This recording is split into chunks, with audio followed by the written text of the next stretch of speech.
Ukraine was the second largest republic in the Soviet Union after Russia. It was Russia's main trade partner. Ukraine was in many ways the breadbasket of the Soviet Union. After the counter-revolution overthrew the governments in the Soviet Union, in Russia, in Ukraine, Ukraine became independent. And for the last, all the time since 1991, all the time, almost 30 years, the U.S. has been pumping in billions of dollars through the so-called National Endowment for Democracy, other non-governmental organizations.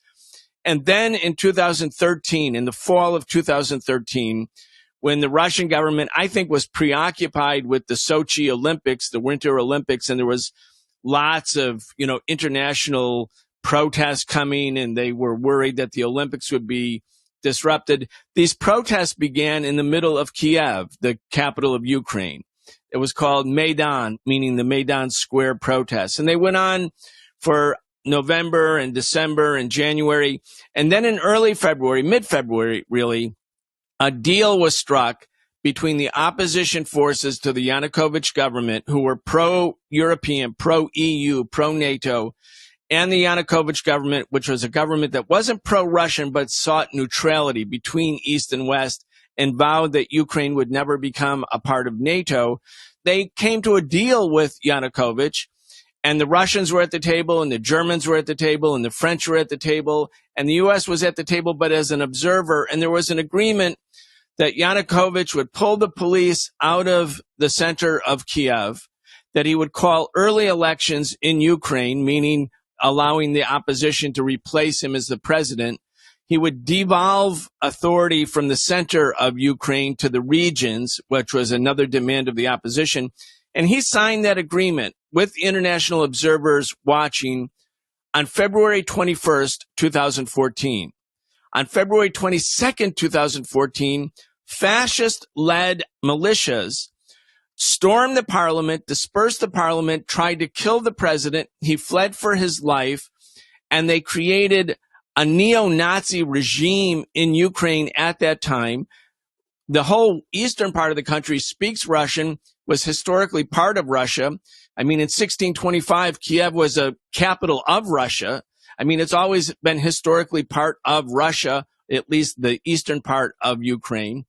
They banned the Russian language, and they made it clear that they were going to join NATO. Now, at that moment, the U.S. thought, and by the way, John McCain, Hillary Clinton spokespersons, they were all in Maidan. They were handing out cookies to the protesters. The U.S.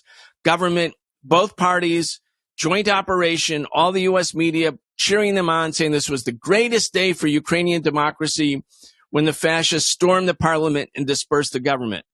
And they thought, okay, we have Russia by the throat. And it was then that Putin said, look, we're going to let the people in Crimea, who are almost all Russian speakers and ethnically Russian, we're going to let them have a referendum about whether under these circumstances they want to reaffix Crimea to Russia.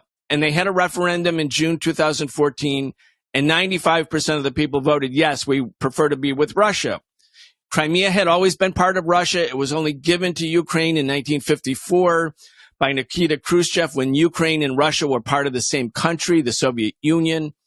And so when Putin did that, the United States accused Russia of seizing Ukraine because that referendum took place in Crimea where the people voted to associate with Russia rather than Ukraine.